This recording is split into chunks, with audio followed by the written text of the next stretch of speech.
Hello, how are you? Welcome to a new installment of your Pharmacy Assistant. On this occasion, we would talk about what it is used for and how it is used. So, let's take a look.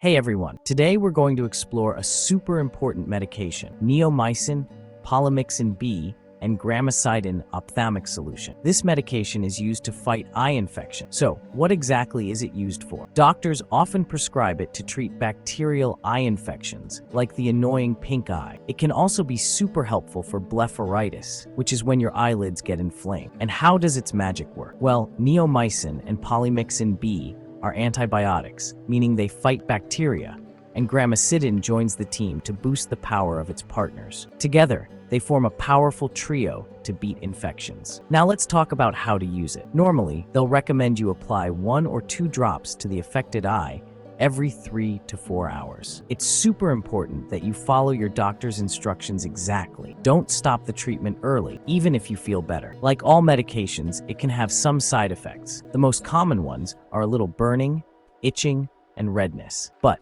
don't worry, if you notice a stronger allergic reaction, like swelling or trouble breathing, seek urgent medical help. And while you're using this medication, avoid wearing contact lenses. To sum it up, Neomycin, Polymyxin B, and Gramicidin ophthalmic solution is a great tool for fighting eye infections. Remember to always follow your doctor's instructions and maintain good eye hygiene. Thank you for watching this video. Break time point 5. If you have any doubts, don't hesitate to consult your doctor. Take good care of your eyes and see you soon. If you've made it this far, let us know in the comments why you're using this medicine.